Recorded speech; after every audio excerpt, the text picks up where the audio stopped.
Everyone, आज हम पढ़ने वाले हैं interference in thin film. In this phenomena light waves reflected by upper and lower boundaries of a thin film. So सबसे पहले हम पढ़ते हैं कि इंटरफेरेंस इन थिन फिल्म होता क्या है। From in the last previous videos we have discussed कि what is interference of light, interference क्या होता है। आज हम पढ़ेंगे कि थिन फिल्म के थ्रू इंटरफेरेंस किस तरह से होता है। तो एज वी नो, इंटरफेरेंस के लिए हमें क्या चाहिए, क्या नीड होती है, टू सोर्सेज हमें चाहिए, that will B coherent sources, मतलब सेम एम्पलीट्यूड सेम फ्रीक्वेंसी के सोर्सेज होने चाहिए। यहाँ पे अगर आप देखोगे तो एक नॉर्मल डायग्राम अगर हम देखें तो कैसा होता है इंटरफेरेंस जो फिल्म है उसकी अपर एंड लोअर बाउंड्रीज से जो होता है और लाइट रेज रिफ्लेक्ट होती है, तभी हमारे पास जो इंटरफेरेंस पैटर्न है वो निकल के आ पाता है। ठीक, तो इस तरह से इंसिडेंट लाइट जो इंसिडेंट करेगी वो अपर वाली जो बाउंड्री है उससे रिफ्लेक्ट होगी, देन रिफ्लेक्शन के बाद वो जो लोअर बाउंड्री है उससे रिफ्लेक्ट होगी। ठीक है, these are our two sources. ये जो रेज होंगी ये हमारी सोर्सेज की तरह बिहेव करेंगी इंटरफेरेंस पैटर्न क्रिएट करने में। ठीक है, इसका अगर हम और ब्रीफली डायग्राम देखें तो यहाँ पे आया मतलब नेमिंग की हुई है मैंने कि ए बी रेज अगर इंसिडेंट कर रही है that will be on angle of incident I पे, अगर वो इंसिडेंट कर रही है तो वो यहाँ पर किस तरह से मूव होगी। ठीक है, तो फर्स्ट सरफेस से जो रिफ्लेक्टेड रे है वो है हमारी BC, सेकंड सरफेस से जो रिफ्लेक्टेड रे है वो है हमारी FD। ठीक है, U is the reflective index of the medium, T is the thickness of the film, जितनी थिकनेस की हम फिल्म ले रहे हैं। ठीक है, so as we know path difference हमें निकालना होता है इन केस ऑफ इंटरफेरेंस। तो पार्ट डिफरेंस क्या होगा यहाँ पर, DH। ये जो हम देख रहे हैं DH, that will be our path difference. ये जो DH यहाँ पर है ये हमारा क्या है, path difference. So path difference अगर हम देखें तो क्या होगा हमारा, BF प्लस FD। म्यू हमने लिया है क्योंकि अगर कोई भी रे किसी मीडियम में मूव करती है तो जो उसका पाथ होता है वो क्या होता है, म्यू इनटू डिस्टेंस। तो म्यू यहाँ पे हमने इसलिए लिया बी of BF plus FD minus BH। BH क्या है यहाँ पर, BH ये डिस्टेंस है BH। ठीक है, so mark this equation is first equation. अब हम देखते हैं ट्रायंगल BFD। ट्रायंगल BFD अगर आप देखोगे तो क्या है यहाँ पर BFD। तो ट्रायंगल BFD में अगर हम देखें तो BF is equals to FD। BF यहाँ पर FD के इक्वल है, क्यों, क्योंकि यहाँ पे जो एंगल है वो इक्वल है।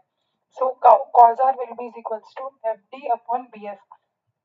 cos r हमारे पास क्या होता है, cos r हमारे पास यहाँ पे होता है बेस अपॉन हाइपोटेन्यूज। ठीक है, बेस अपॉन हाइपोटेन्यूज होता है, तो cos r को अगर हम देखें तो क्या होगा, वो FG अपॉन BF। ठीक है, तो FG अपॉन BF होगा। अगर हम इसी को और थोड़ा ब्रीफ देखें तो यहाँ पर जो हमारा BF है, BF वो किसके इक्वल होगा, FG अपॉन cos r के, फ्रॉम दिस इक्वेशन, इस इक्वेशन से। तो FG अपॉन cos r के इक्वल होगा FG, हमने यहाँ पर FG की वैल्यू हम क्या ले सकते हैं, T, क्योंकि जो थिकनेस है वो FG के बराबर है। तो thickness will be equal, so FG will be equal to T upon cos r। तो यहाँ पे जो है हमारा फर्स्ट जो है हमारा फर्स्ट इक्वेशन निकल के आती है वो होती है BF और FD। यहाँ पे हमने देखा B और FD इक्वल है, तो अगर हम इन दोनों को प्लस करेंगे तो हमारे पास क्या आएगा, 2T अपॉन cos r। ये हमारी इक्वेशन हो गई। ठीक है, this is also important equation जो भी हमारे बाद में यूज में आएगी। ठीक है, नेक्स्ट अगर हमें निकालना है, क्या निकालना है, BH। तो BH, यहाँ पे BH निकालने के लिए हमें निकालना पड़ेगा BD। तो BD के लिए अगर हम देखें यहाँ पर तो हमने लिखा हुआ है BD is equals to 2BG। तो BD की जो वैल्यू है वो 2BG के बराबर है, क्योंकि यहाँ पर ये क्या बीच में मीडियन की तरह काट रही है। तो BD is equals to 2BG। इसको अगर हम लिखेंगे tan r क्या होता है, परपेंडिकुलर अपॉन बेस। तो यहाँ पे जो tan r है उसमें परपेंडिकुलर क्या होगी, BG अपॉन FG। यहाँ पे हमने BG अपॉन FG लिखा है, BG हमने वैसा का वैसा लिखा है, FG की वैल्यू हमें ऑलरेडी पता है T। तो here BG will be equals to T tan r। I think यहाँ तक सबको क्लियर होगा। नेक्स्ट अगर हम और डीप डाउन जाएं तो BD is equals to 2BG, ये हमने यहाँ पे ऑलरेडी मेंशन किया हुआ है। तो BD is equals to 2BG, BG की वैल्यू हमने निकाल ली है T tan r, तो that will be equals to 2T tan r।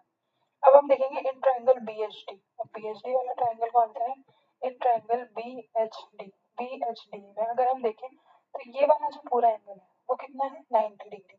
तो अगर हमें सिर्फ एंगल HBD चाहिए तो वो क्या होगा हमारा 90 माइनस आई। सेम हमने यहाँ पे मेंशन किया हुआ है कि H B D will be equals to 90 minus I and B H D is equals to 90 degree.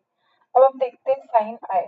Sign I it अगर कोई भी आप ट्राइंगल लोगे तो इसमें साइन आई की वैल्यू क्या होगी, परपेंडिकुलर अपॉन हाइपोटेन्यूज। तो साइन आई क्या होता है, perpendicular upon hypotenuse.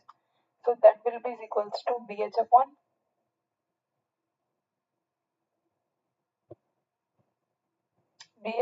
B D. जो यहाँ पर क्या होगा हमारे पास, B H upon B D. B H upon B D हमारे पास साइन आई की वैल्यू है।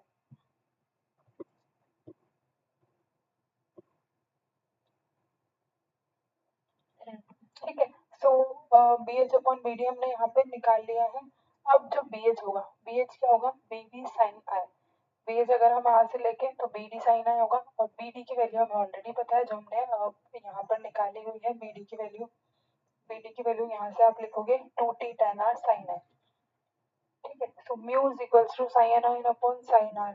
ये हमें ऑलरेडी पता है कि रिफ्रैक्शन में जो रिफ्रैक्टिव इंडेक्स होता है वो क्या होता है, mu is equals to sine I upon sine r. तो sine i will be is equals to mu sine r, BH will be is equals to 2t tan r mu sine r. यहाँ पे हमने sign i की value यहाँ से put कर दी। तो अगर हम इसको और सॉल्व करेंगे तो क्या होगा, 2t sine square r upon cos of. Next अगर हम पार्ट डिफरेंस निकालें, बी एफ हम निकाल चुके हैं, एफ डी हम निकाल चुके हैं, और बी एच भी हमने निकाल लिया है। So on putting these values from the following equations हमें क्या मिलेगा, mu will be equals to 2t upon cos R. ये हम निकाल चुके हैं, बी एफ की वैल्यू, एफ डी की value, minus mu B H की वैल्यू यहाँ से पुट कर लीजिए, 2t sine square R upon cos R. इसको फर्दर सॉल्व करेंगे तो 2 mu T upon cos R minus 2 mu T upon cos R sine square R. तो जब हम यहाँ से 2 mu T upon cos R common लेंगे तो 1 माइनस साइन स्क्वायर आर आएगा, आर आएगा। वी ऑलरेडी नो कि 1 minus sine square R will be equals to cos square R. So cos से कॉस यहाँ पे कैंसिल हो जाएगा। फाइनल जो हमारे पास पार्ट डिफरेंस निकल के आएगा वो आएगा 2 म्यू टी कॉस आर, जो हमने यहाँ पे मेंशन किया है, which is a very important equation. ठीक है। अब हम देखते हैं कि कंस्ट्रक्टिव और डिस्ट्रक्टिव इंटरफेरेंस की यहाँ पे कंडीशंस क्या होती है। तो कंस्ट्रक्टिव इंटरफेरेंस की कंडीशंस होती है 2 म्यू टी कॉस आर, जो कि पार्ट डिफरेंस है, वो किसके बराबर होता है, 2n प्लस 1 लैम्डा बाई 2 के। n की वैल्यू हम 0 1 2 कुछ भी रख सकते हैं। नेक्स्ट जो डिस्ट्रक्टिव इंटरफेरेंस है वो होगा हमारे पास 2 mu T cos R is equals to n lambda. n की वैल्यू हम 0 1 2 3 कुछ भी रख सकते हैं। ठीक है। अब जो प्रीवियस हमने इंटरफेरेंस देखा था उसमें जो कंस्ट्रक्टिव का था वो ये कंस्ट्रक्टिव की कंडीशन थी n लैम्डा, और डिस्ट्रक्टिव कंडीशन थी ये, बट ये लैम्डा बाई 2 का पार्ट डिफरेंस क्यों आ रहा है, this is because of the reflection. Reflection की वजह से क्या हो रहा है ना, लाइट रे यहाँ पे जो लाइट रे रिफ्लेक्ट हो रही है वो हमें लैम्डा बाई 2 का पार्ट डिफरेंस दे रही है। तो इसीलिए जो कंस्ट्रक्टिव डिस्ट्रक्टिव इंटरफेरेंस की कंडीशन है यहाँ पर वो रिवर्स हो गई है।